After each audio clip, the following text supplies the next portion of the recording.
When British Railways was formed in 1948, the locomotives of the London and Northeastern Railway, or LNER, were allocated a batch of numbers in the 60,000 range.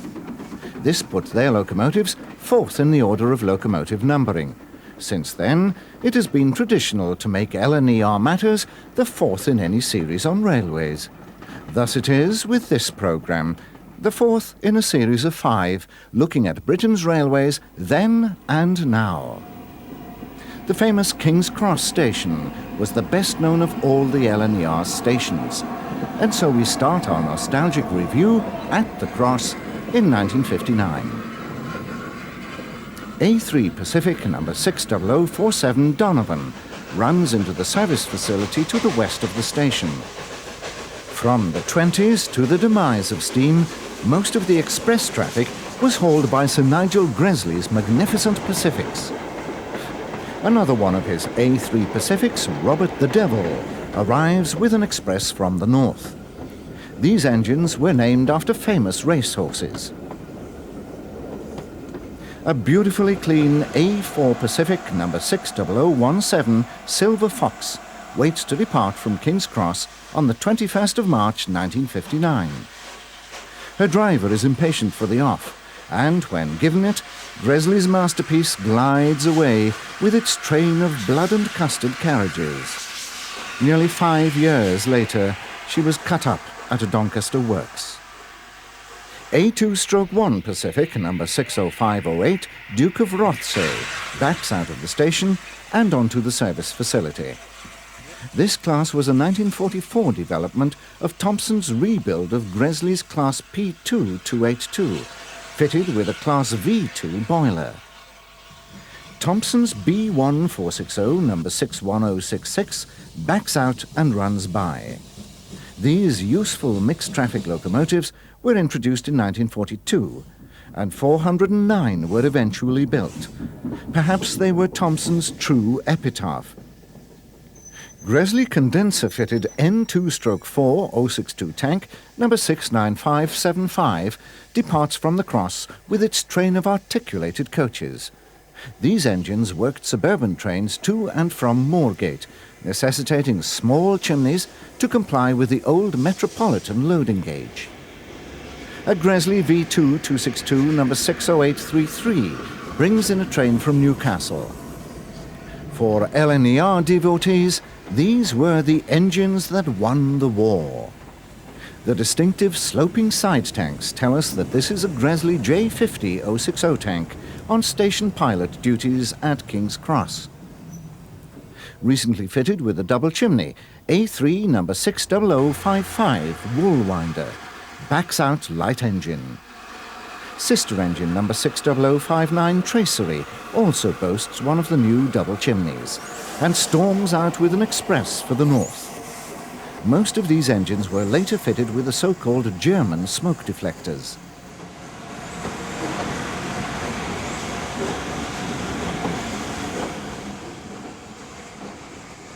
"We like Ike" must be the words of the excited spotters as number 60008 Dwight D. Eisenhower arrives with the upflying Scotsman. Ike survives today. He is preserved far away in the USA. The variety of over a third of a century ago is sadly lacking at today's King's Cross. The semi-separate suburban station only sees 4-car electric units of classes 313 and 317, a far cry from the Gresley suburban tanks.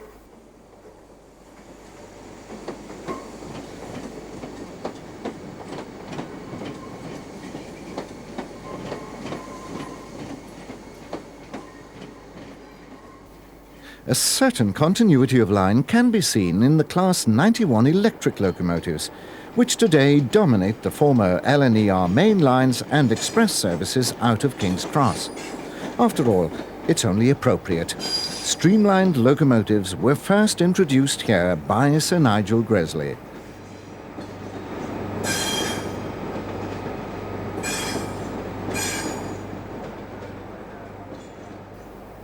The Class 91s usually push their trains into King's Cross, as seen here. The train is driven remotely from a DVT or driving van trailer.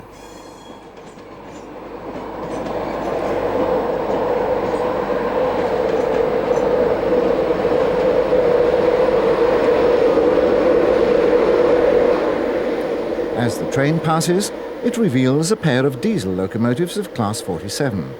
These were the last types of locomotives to be seen regularly at King's Cross in recent years.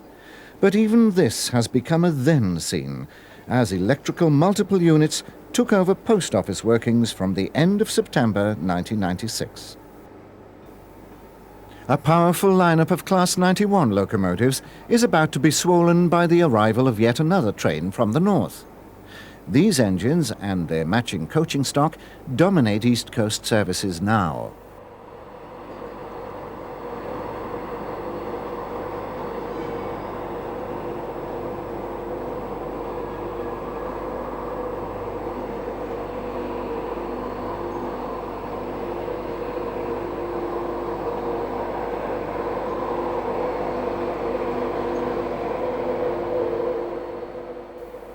A Class 317 unit emerges from Gasworks Tunnel and enters the suburban station, passing the site of the old locomotive servicing facility which we saw in 1959.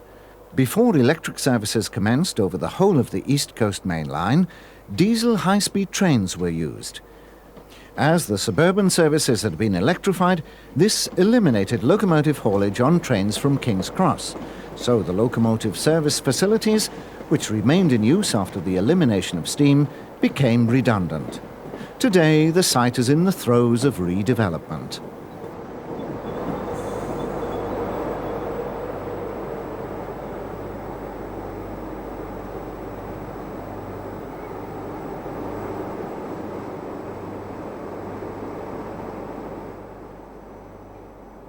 As can be seen here, all platforms except the last two on the left-hand side of our picture can be accessed from the main lines through Gasworks Tunnel. There are still gas holders on the site, but of course no gasworks in the days of North Sea gas. As the Class 313 draws into the platform, the rounded train shed of St Pancras Station can be seen in the background. If all goes to plan, the changes at King's Cross and St Pancras in the future will be far more extreme than we have seen in our then and now scenes here. St Pancras has been chosen as the future principal Channel Tunnel terminus for the Continental Main Line from Folkestone and the continent. A Class 317 leaves from one of the main line platforms on a Cambridge service.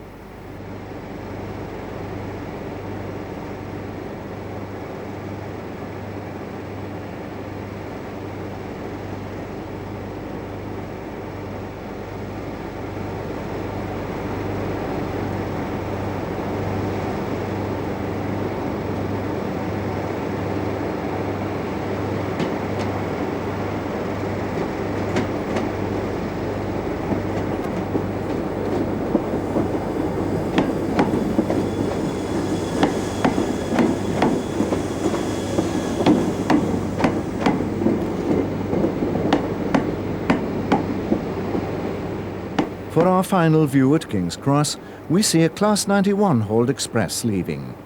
These trains serve mainline destinations including Leeds and Glasgow, also serving important centres such as Peterborough, Doncaster, York, Darlington, Newcastle and Edinburgh. The franchising of the old British rail network resulted in these services being run from mid-1996 by Sea Containers subsidiary company, which operates under the title Great Northeastern Railway, thus neatly incorporating the names of the two English companies which together built the East Coast Main Line to Scotland. The third partner was the Scottish company, the North British Railway.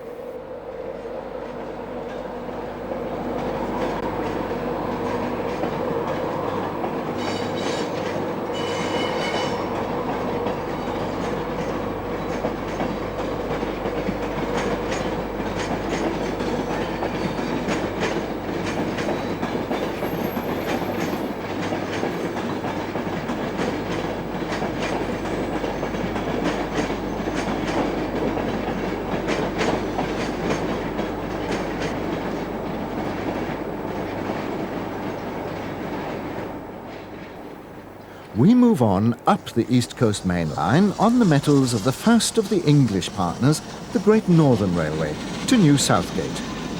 Here we see Gresley's A3 Pacific number 60066 Merryhampton hurrying down the final 6-mile stretch into King's Cross.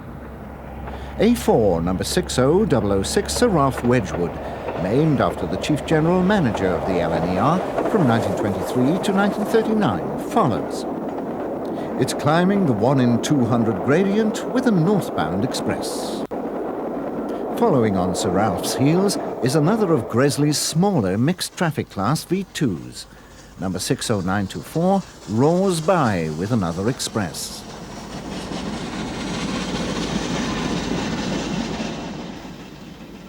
A very clean black Thomson B1 and number 61279 races up the gradient with a Cambridge-bound semi-fast. Lined black was the designated colour for mixed traffic engines, but the V2s were so frequently used on express passenger services that a number of them received the passenger lined green livery from the mid-1950s onwards. Another of these versatile engines is seen a little further up the line near Red Hall signal box just to the south of Hatfield Station, 16.5 miles from King's Cross. A4 Pacific number 60020 Guillemot hurtles past with an express as B1 number 61251 Sir Oliver Berry gets a ballast train underway. Approaching Hatfield on the 18th of July 1959, Gresley A4 number 60029 Woodcock streaks towards the cross, closely followed by classmate 60008 Dwight D. Eisenhower. A member of this superb class, number 60022 Mallard, was the fastest ever steam locomotive in the world, and locomotives of this class were frequently referred to as streaks. One of the 251 British Railways Standard Class 9Fs clanks by with a ballast train. These powerful engines were very popular with their crews, being excellent workhorses. This one has one of the BR1F tenders, the largest type of tender used on standard locomotives. Two more A4s streak by. The first is number 60034 Lord Farringdon. The second A4 is number 60010 Dominion of Canada, its original name. LNER built but Great Eastern designed N7/5 number 69646 runs by light engine. One of the tank's successors, a DMU, scurries out of the way as a V2 passes on a fully fitted express freight consisting of vans. Next is a Peppercorn Class A1 Pacific, which hurtles towards the magnificent signal gantry. Class WD 280, number 90428, lifts her safety valves on a ballast train. This engine was built by the North British Locomotive Company in Glasgow in 1943 for the War Department as their number 77113. She was bought by the LNER in October 1947 and numbered 3107. British Railways at first numbered her as 63107, before they purchased many more of the type, which had become redundant after the war, and reclassified and renumbered the entire class. Returning to the line at Southgate today, the view is obscured by trees and recycling containers. A Class 91 pushed train is seen from the modern road bridge at Red Hall. The signal box was abolished long ago, and as the railway passes through the modern town of Hatfield, a relief road crosses the line where the old box used to stand. The outer lines here are the local lines, and a Class 313 is seen on a service terminating on the main line. These local services are operated by the West Anglia Great Northern franchise, one of the last to be offered for sale.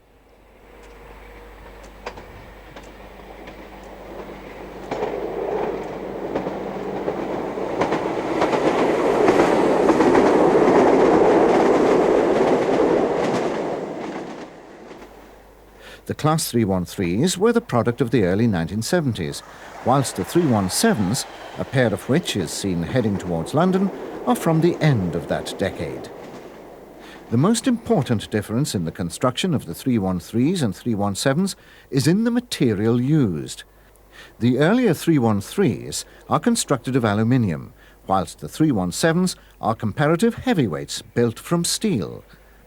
In many ways, the latter were a retrograde step, as aluminium has been used for more modern types of unit following the 317s.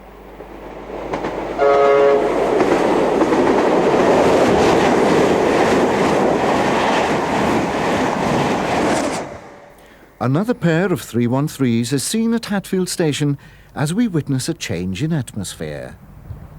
Today, it's impossible to film or photograph trains in the area just to the south of here, due to unrestricted tree growth.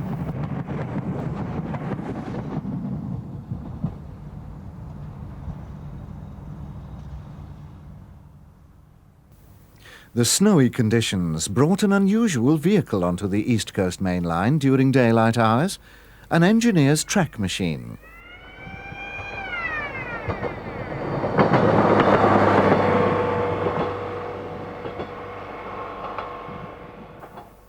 There were 2 generations of diesel power on the East Coast Main Line before the electrics appeared. The second of these was the well-known HST or high-speed train, some of which still run under the wires to destinations on non-electrified lines such as Aberdeen and Inverness. Before we go back to see the first generation of diesels on the East Coast Main Line, we'll return to the metropolis to see the LNER's most intensive suburban operations. These were the former Great Eastern Railway services out of Liverpool Street station, known as the Jazz services, from about the end of the First World War. In the Stygian gloom of Liverpool Street Station, Britannia Pacific number 70007 Coeur de Lion departs. The engine is on a Norwich via Colchester service. Coeur de Lion was the first Britannia to be withdrawn and was scrapped at Crewe Works in July 1965.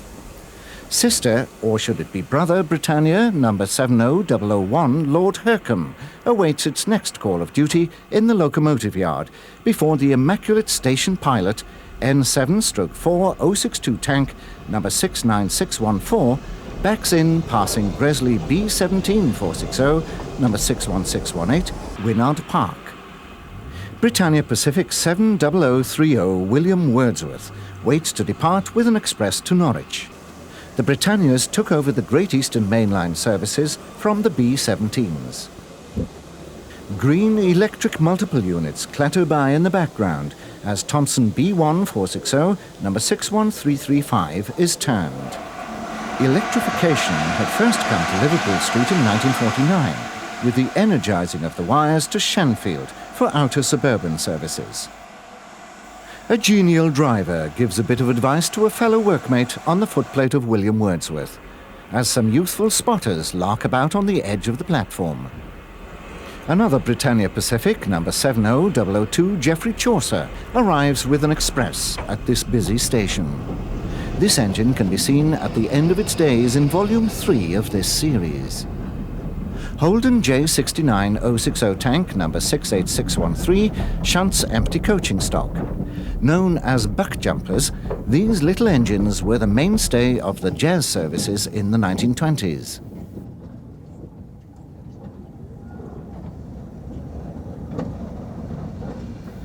William Wordsworth finally gets underway. The 55-strong Britannia class were introduced in 1951 and were designed at Derby. The first batch was allocated to the Great Eastern section, where they were gratefully received. The first of the class, Britannia herself, backs off the station. She is happily preserved in working order. In contrast to the condition of the sister engine seen earlier, J69 number 68619 is seen in a spotless condition. This was a 1950s initiative for station pilot duties. The other station pilot seen earlier, N7/4 number 69614, is as shiny as a new pin as she backs down onto a train. Her Westinghouse pump can be clearly seen, as the old Great Eastern was an air-braked railway. Coeur de Lion makes a lion-hearted departure as we say farewell to Liverpool Street in 1959.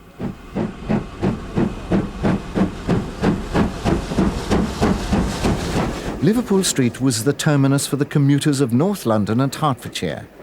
Just prior to the electrification of these lines in 1960, some of the jazz services are seen on the lines radiating from the terminus.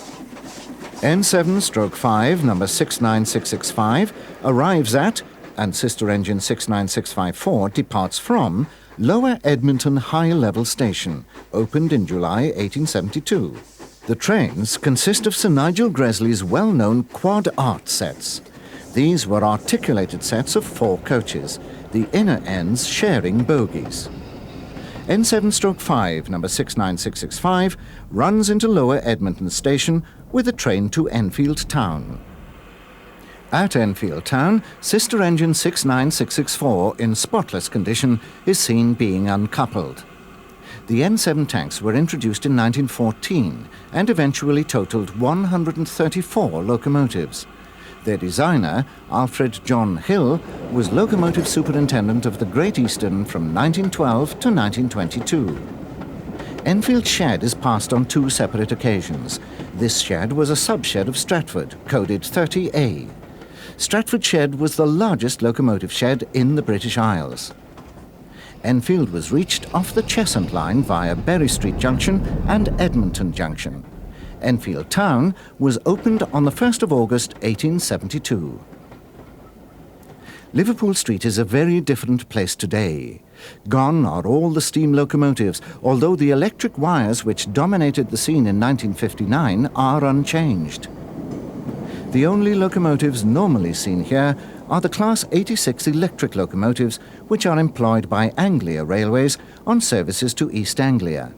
They are used in conjunction with driving brake second open coaches or remote-controlled driving trailers. This one is setting out from the country end of the station, which doesn't benefit from the modernisation. This is still a Stygian gloom. It was completely rebuilt during the late 1980s to provide an enormous office development over the rail tracks. The station itself was completely transformed and, despite now being almost completely enclosed, is no longer so gloomy.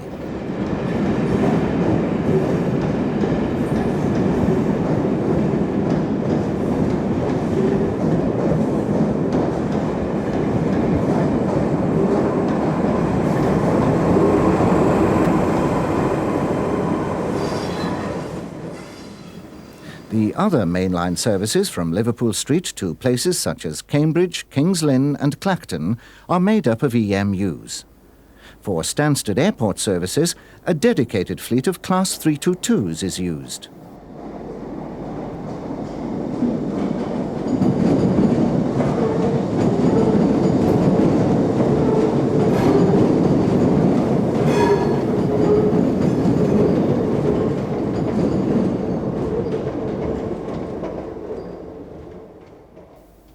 Suburban services employ a variation on the Class 313 family in the form of Class 315.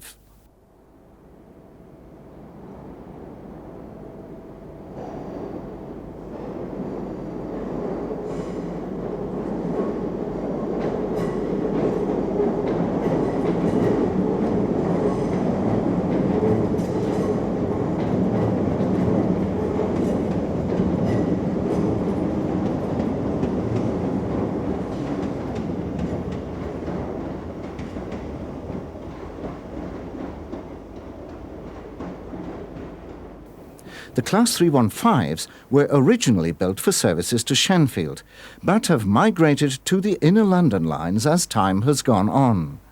This one is approaching Edmonton Green, the modern name for Lower Edmonton.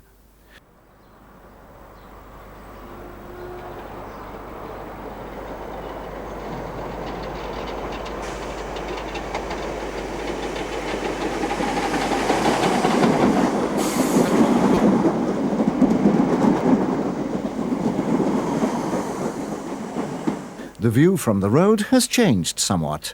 The modern tower blocks dominate the scene today.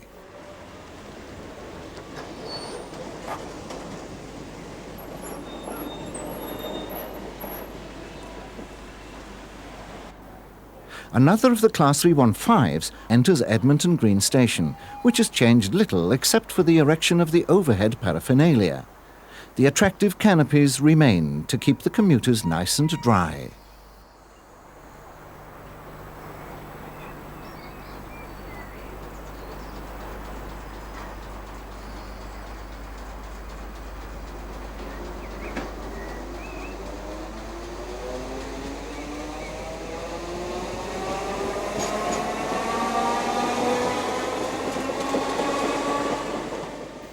The 62 members of the 315 class were introduced in 1980 and were the first type of unit to use push-button operated sliding leaf doors, an arrangement that has since become almost universal.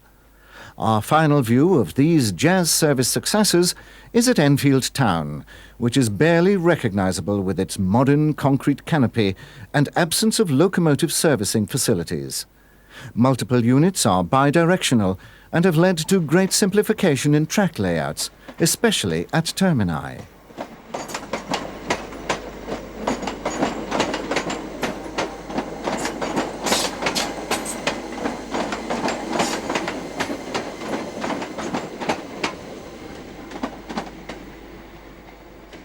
We remain on Great Eastern lines, turning now to the main line to Cambridge, where in January 1959, at Pickett's Lock, an L1 tank is followed by a B-17 61663 Everton.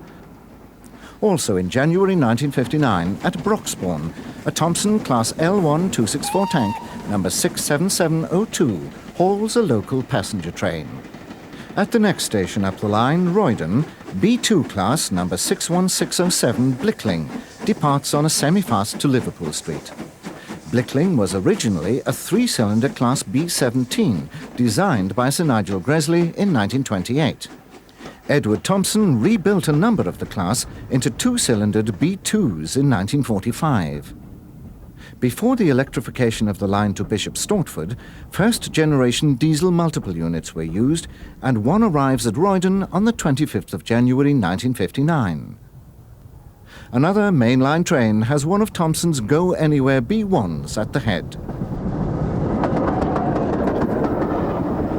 Cambridge was a very important railway centre. Several lines radiated from here to March, Ely and Norwich, to Newmarket and Ipswich, to Hitchin, to Huntingdon, to Mildenhall, to Colchester via Bartlow, and across to Bletchley via Bedford. There was, of course, the main line to Liverpool Street as well. Gresley B-17 footballer number 61657, Doncaster Rovers, kicks off northwards towards Norwich. Cambridge Shed, coded 31A, was on the west side of the line at the north end of the station. A visiting engine, K3 Mogul number 61880, is seen on the 18th of October 1959. She was a K3/3 introduced by Gresley in 1929 and modified from his earlier design of 1920 for the Great Northern. A B1 460 moves off Shed, passing an elderly E4 Class 240 designed in 1891 by J. Holden. B2 number 61644 Earlham Hall is next on Shed, another B-17 converted by Thompson. An inside-cylindered 460 B12 is seen on Shed. Originally designed by S.D. Holden for the Great Eastern in 1911, the design was upgraded and more were built for the LNER under the auspices of Sir Nigel Gresley.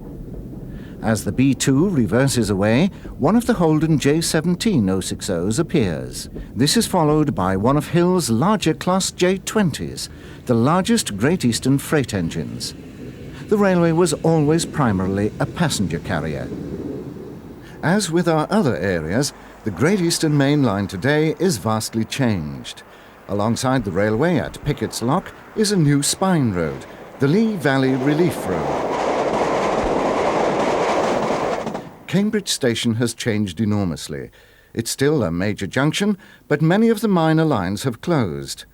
Wires reached the city in the late 1980s, and all services are now in the hands of the ubiquitous EMUs.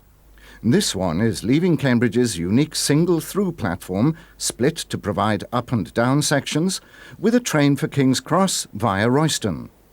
There are 5 trains an hour to London, one of which goes to Liverpool Street.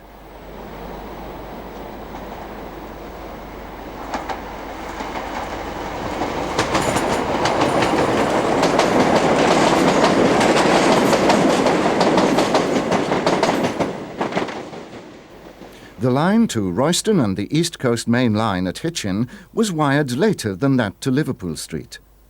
Class 317s provide through services to King's Cross from the bay platforms at the southern end of the station, as well as through trains from King's Lynn.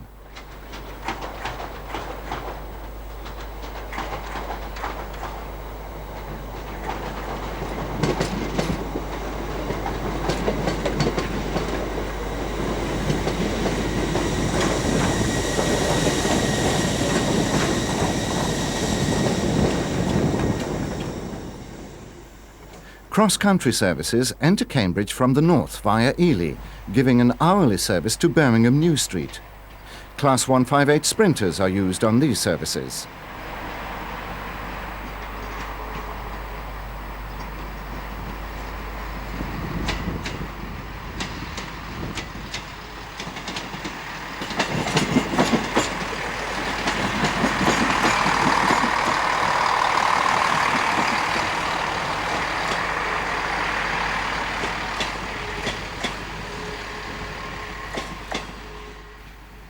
Stabled in the yard with a spectacular footbridge behind them is a line of Class 47 diesels belonging to Res.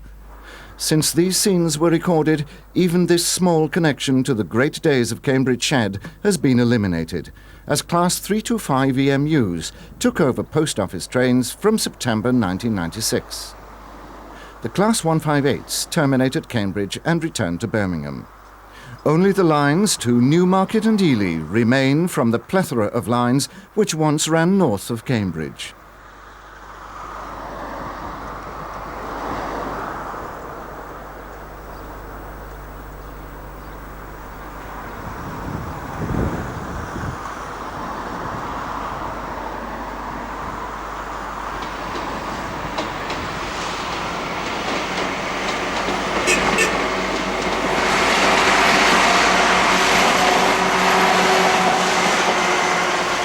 The largest member of the group that made up the LNER was the Northeastern Railway.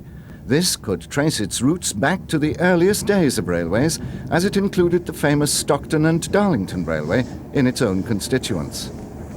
Near Ersden signal box on the north side of the Tyne, K1 Mogul number 62060 crawls past light engine.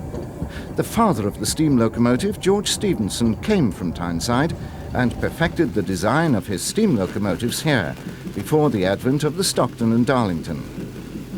Steam was still at work here 153 years later. Today, a section of this line is preserved as part of the Stephenson Museum project. A Class J27060, number 65842, blasts up past Ersden signal box with a loaded coal train. 105 of the J27s were built between 1906 and 1922. On the 19th of August 1966, an Ivad Mogul, far from home, storms past Ersden crossing box on the Tyne and Blythe line. This is number 43055, and the class had various nicknames, including Doodlebugs and Flying Pigs. They weren't very popular, especially in their early days with double chimneys, when they just would not steam. The Tyne and Blythe opened into Newcastle for public traffic on the 27th of June 1864. At Ersden, a flat crossing connected Backworth Colliery with Fenwick Colliery. A Q6080, number 63431, propels a brake van on a trip working near Washington on the 18th of August 1966. These simple freight engines were the Northeastern's principal mineral engines and survived to the end of steam in the Northeast. These engines, along with the J27060s, were the last pre-grouping or pre-1922 locomotives to work on British railways. Another of the Q6s, number 63377, storms tender first through Washington with a large chemical works in the background. Both of these engines were cut up locally in 1967. At Haldean Crossing, near the exchange sidings for Vane Tempest Colliery, K1 Mogul number 62026, in deplorable condition, rounds the curve. It's hauling a train of loaded coal wagons for Seaham Harbour. The engine had a life of 18 years before meeting its end at Arnott Young at Dinsdale in November 1967. Sister engine number 62042 rattles by Haldean Box with a train of empties.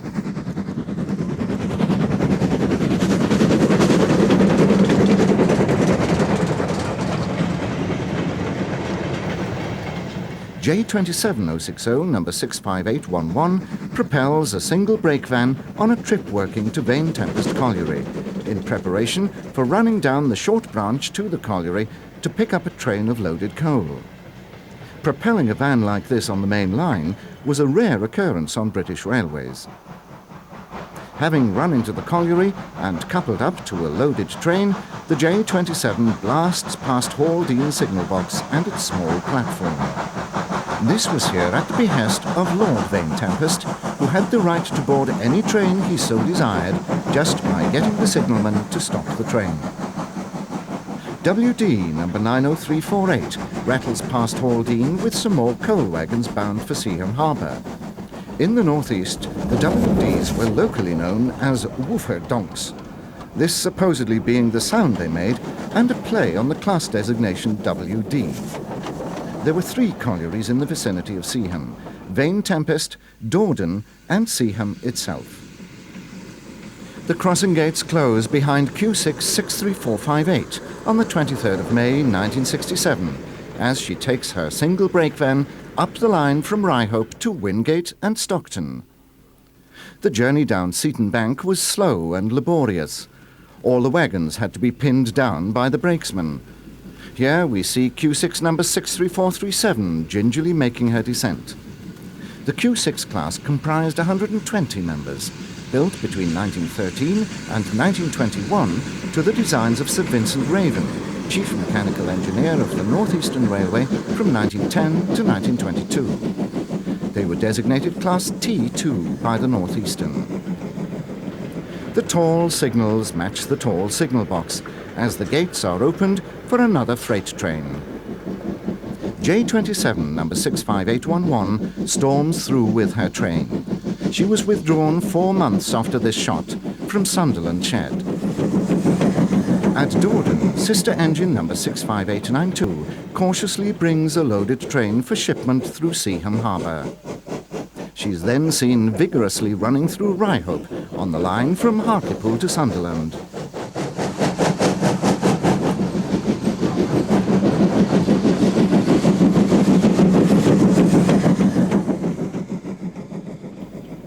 Q6 number 63437 races along and takes the right-hand line at Ryhope Grange Junction with a load of coal for South Dock. The line to Sunderland South Dock diverges here. K1 Mogul 62026 comes up from South Dock on a trip working, heading for one of the Seaham collieries, and passes under the substantial signal gantry. J27 65892 brings a load of coal empties out of the South Dock. The footplate crews on these locomotives had a hard life. In the winter, gales would blow in from the North Sea, and as the locomotives ran in reverse for 50% of their time, coal dust would be blown into the crews' faces, even with a tarpaulin over the cab. For most working men in this area, even this was preferable to mining for coal in the bowels of the earth. Another J27, number 65882, heads south to Seaham at Ryhope Grange Junction. She then brings a load of empties up the line destined for Silksworth Colliery. 65882 made her last journey from Sunderland Shed to Thompson's of Stockton-on-Tees in November 1967.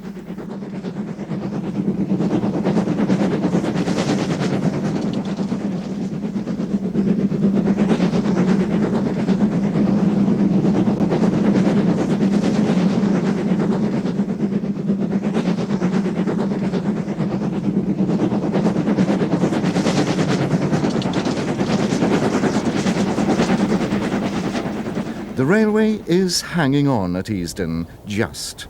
It's no longer a junction, but the remaining line still boasts a busy freight service from the Blythe industrial area.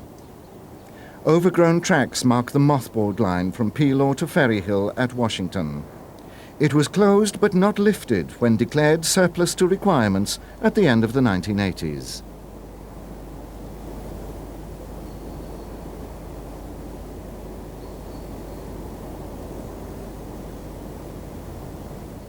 Here at Washington, only the works in the background and the footbridge give any link to the past. From the signal box at Haldean, the sidings that once led to Vane Tempest also lie overgrown. A pacer unit passes on one of the local trains on this coastal route. He hasn't been yet, Keith? No. Well, normally, appreciate it. The signal box is virtually unchanged, and the signalling diagram inside it shows us how the track layout here has changed through the years. The gradient diagram also shows how this box is sited near to the top of the climb in either direction. Vane Tempest is now, like most collieries, closed.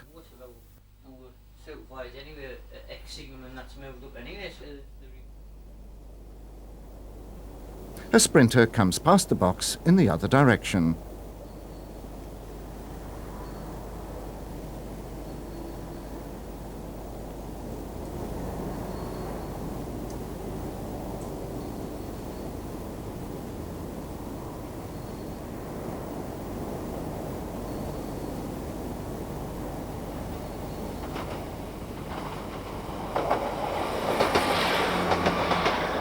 This is one of the few locations still controlled by conventional signalling.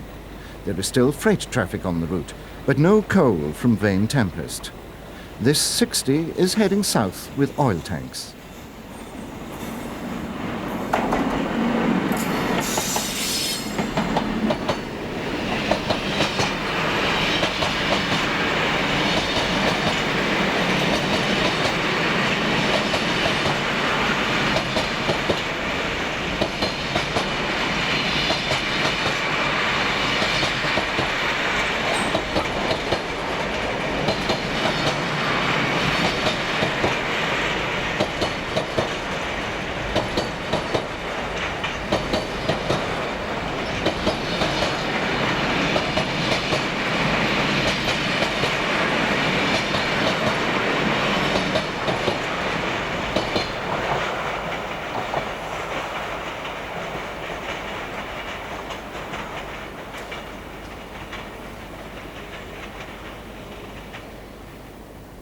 The steep bank to Seaton is devoid of rails. The collieries closed and, devoid of traffic, the line became redundant.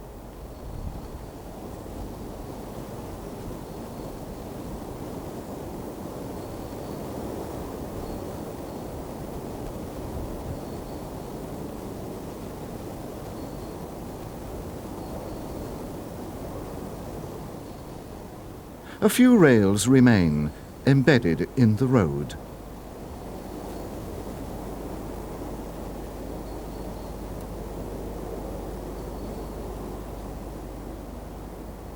Ryhope Grange still exists and still boasts a double junction. However, the lines to the right behind the speed limit signs are no longer in use. They led to Seaton. The other junction serves Sunderland South Dock. From the redundant sidings, we see a southbound pacer.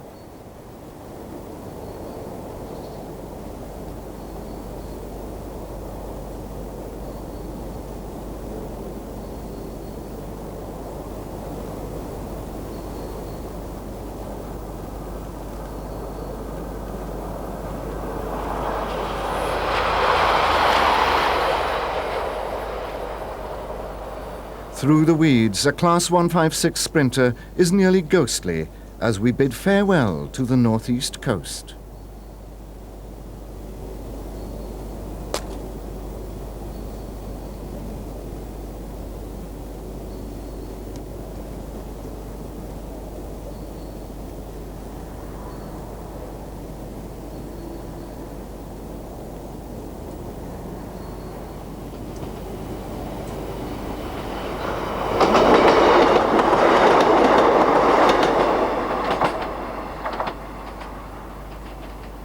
one part of the East Coast Main Line story remains to be told: the Deltic era. These diesel locomotives built up nearly as great a reputation as their illustrious forebears, or in some eyes, an even greater one. They represent the first diesel era on the ECML. The HSTs were the second.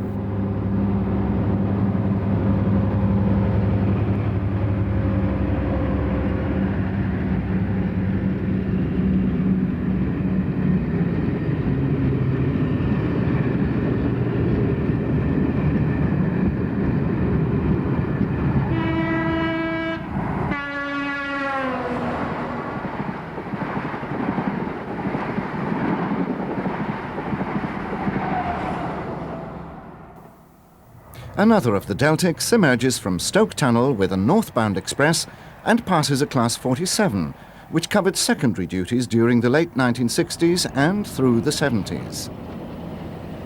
55008 races up to the tunnel with a northbound express.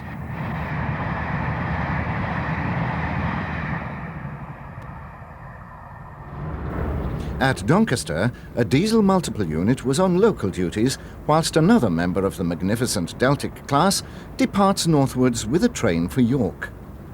The Deltics based at English sheds were named, in true East Coast tradition, after classic racehorses, whilst the Scottish ones bore the names of military regiments. All were maintained at Doncaster, and all, except for those which escaped the cutter's torch, were dismantled here after their final withdrawal from service in January 1982.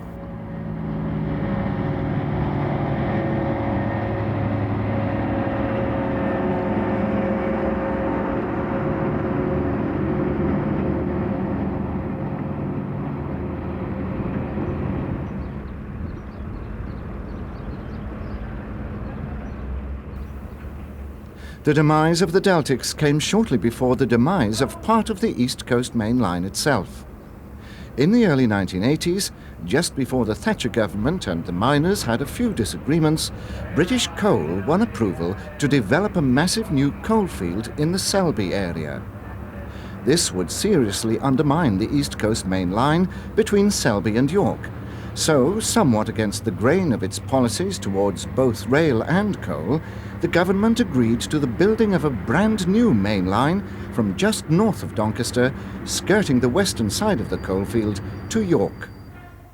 Shortly afterwards, full electrification was authorised and wires were strung over the East Coast Main Line during the latter part of the decade. This is the present-day approach to Stoke Tunnel, where classes 47 and, as here, 56 diesels can be seen on freight work. The 47s have continued in frontline work for over 30 years, having first appeared in 1962. They were adopted by British Railways as its standard heavy mixed traffic locomotives. Sprinter units also run under the wires on route to and from destinations off the electrified network.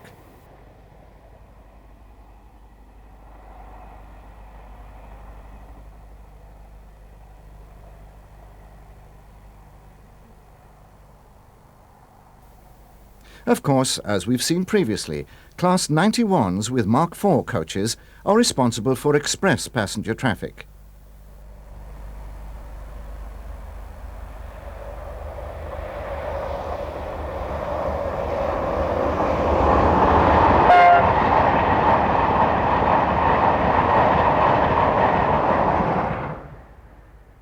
The Class 91s and their stock were designed with a sharply sloping profile.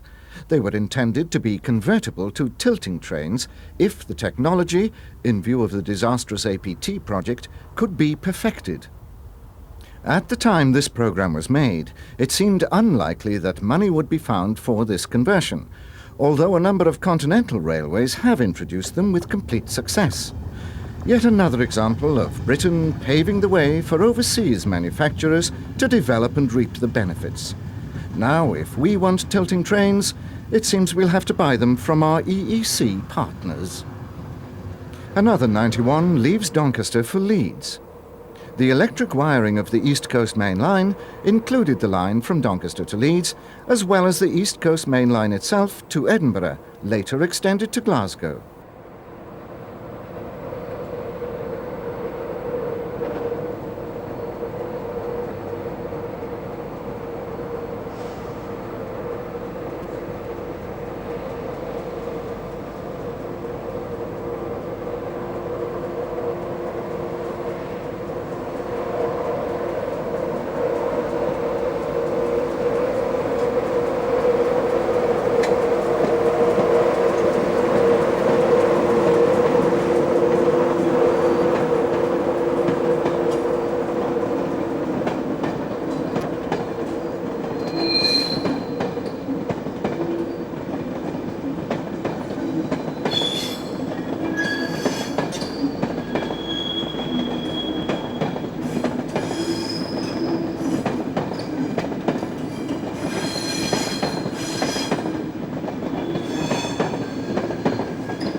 Also leaving Doncaster is a Class 58 on a coal train.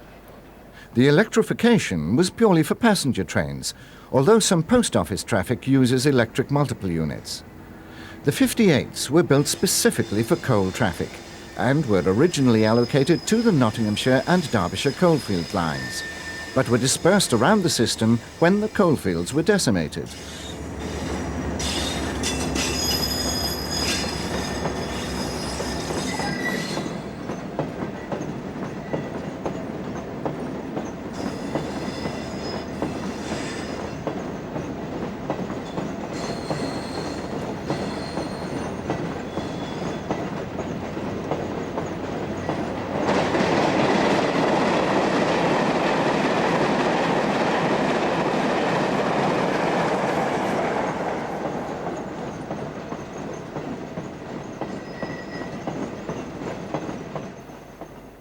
The line, which was the product of the last big coalfield expansion, is seen here.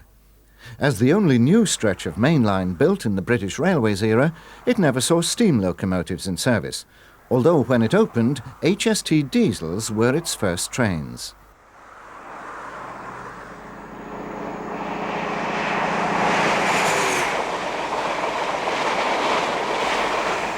Selby itself has seen the greatest changes. When we saw the Deltic here as the 1980s opened, it was a mainline station. Now it is merely a local station on the line from Doncaster to Hull. The through roads have disappeared. Only local trains use it. Some, such as this West Yorkshire PTE-sponsored Class 158 Sprinter, starting their journeys here. This one is heading for Manchester via Leeds.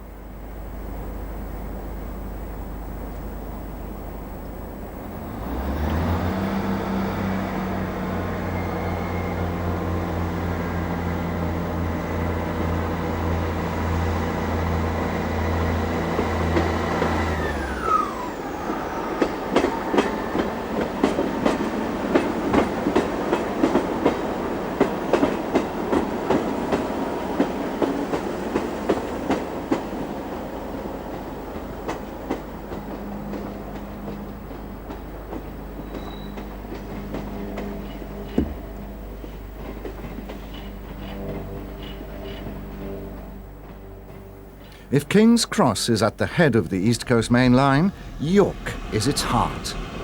We return to the days of steam as Peppercorn A1 Pacific 60157 Great Eastern runs by light engine.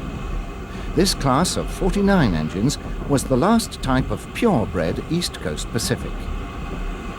As the Pacific is manoeuvred, a Robinson 04280 runs by with a well-filled tender of coal.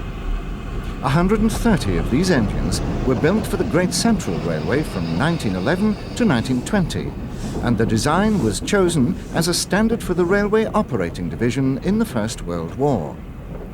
The London and Northeastern Railway bought 273 from the War Department. A War Department locomotive built for the Second World War is seen on a turntable. This is one of the 280 versions of Riddle's austerity goods engines. 733 of these were bought from the Ministry of Supply by the LNER and British Railways. 04280s, numbers 63671 and 63701, are seen in the shed yard. 63701, in filthy condition, ambles up to replenish her tender. Engines run by the busy shed, coded 50A. The shed was on the west side of the main line, north of the station. The National Railway Museum now occupies the site and the original shed buildings, somewhat modified with a modern and controversial roof. WD 90405 clanks by. It was to be withdrawn from Normanton Shed and sold for scrap to Arnott Young of Parkgate and Rawmarsh in December 1967. A Thomson B1 460 running through the beautiful cathedral-like York station brings our sojourn at York in steam days to an end. We move along, not yet to now, but to York in the days of diesels. In 1981, a Class 45 Peak enters the station from the south during British Railway's Corporate Blue era. The Peak is followed by another one of the 22 legendary Deltics, number 55010, the King's Own Scottish Borderer. This was near the end of the Deltic's reign, and they had attracted quite a considerable following. They were unique amongst the mainline diesel classes in being fitted with two-stroke engines, which gave them a very high power-to-weight ratio and a distinctive sound.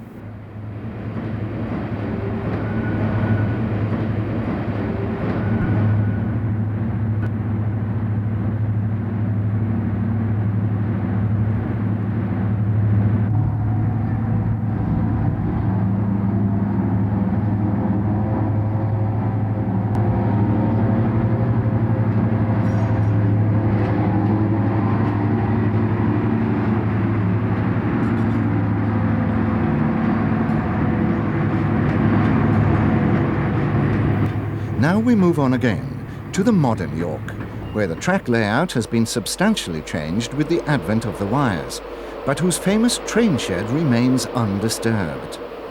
Class 91s on East Coast mainline trains are, of course, the principal trains here. Soon after these scenes were taken, the franchise was let to the Great Northeastern Railway, who would repaint these thoroughbreds in a distinctive royal blue livery.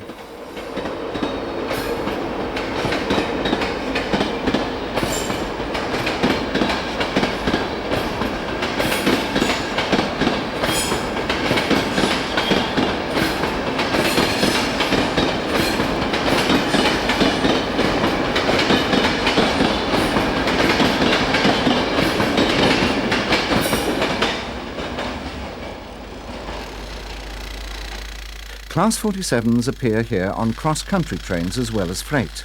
Even into the second half of the 1990s, some passenger trains remained in their hands, this one having travelled from Birmingham to York via Sheffield.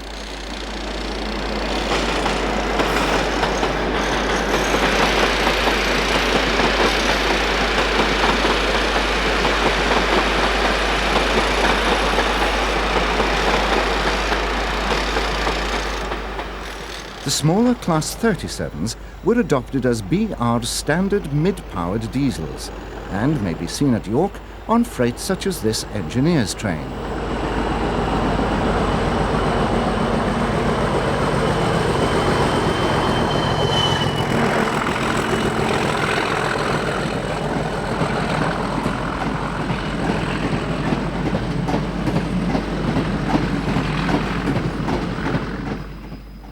York remains a junction.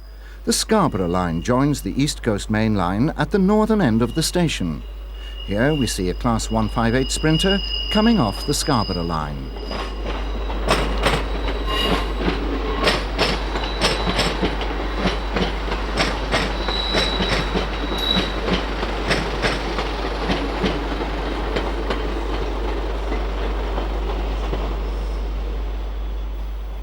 West Yorkshire PTE trains are also seen here. This is another 158 in their colours.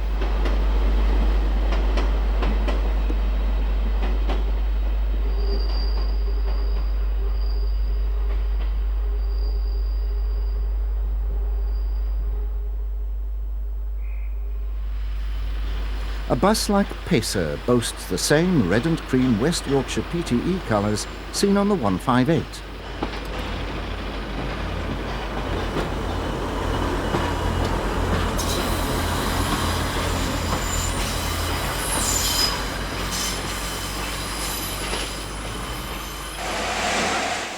Our last shot at York is a double then shot, as the LNER's second most famous and the world's fastest steam locomotive leaves York Station. This is Mallard in 1988, celebrating the 50th anniversary of its 126-mile-an-hour run down Stoke Bank. It can now be seen at the National Railway Museum, which is seen just behind the engine as it leaves.